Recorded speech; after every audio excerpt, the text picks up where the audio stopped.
I have this really cool voice recorder that a brand sent me.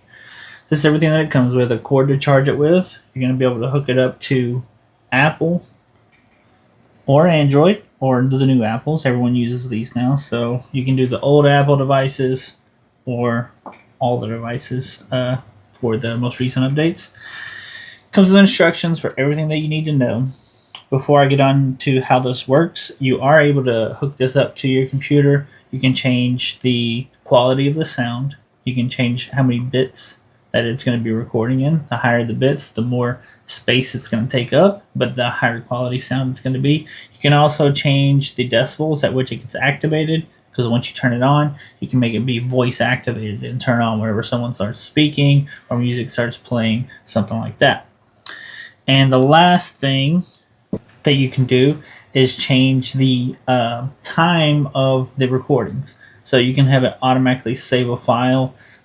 It's going to be defaulted to 60 minutes. So after 60 minutes of recording, it's going to save that as a single file. It will continue recording after that, but it'll be in 60-minute chunks. So that's what the instructions are going to tell you. How this thing works is it's super simple. It's magnetic. This side's going to be magnetic, so you can stick to something magnetic, or you can just lay it down somewhere, and it comes with this hanger too. But we're going to go ahead and set this to record. You can see the buttons here. I'm going to set it to record. See, there's a blue light that's going to be blinking. Once it stops, it's recording. Mic check, 1 2, mic check, 1 2. And I'm sure it's already recorded everything that I'm saying so far. So then I'm going to turn it to off. Go up to off. Now, whenever I go to speaker, it's going to automatically start playing out of this thing. You can see the headphones that it comes with is USB-C. See the connector right there, which is going to connect right there. So if you want to listen to it with headphones, you can do that.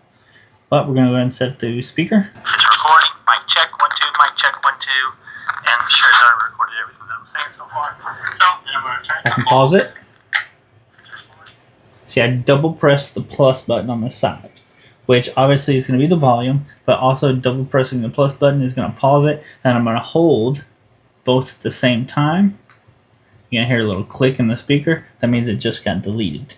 And since that's the only file that was on here, it's going to automatically shut off after it's deleted. And like I said, all the instructions tell you this, so you don't have to keep watching this video over and over again to figure out what is going on with it. But I just wanted to kind of explain, show you guys how it works, and show it off a little. So that's this recorder. It's super simple to use, magnetic, and you can hook it up to the computer, pull your files off there, delete your files, take your files, save your files, all that kind of stuff. I'm Jace. I'll see you next time.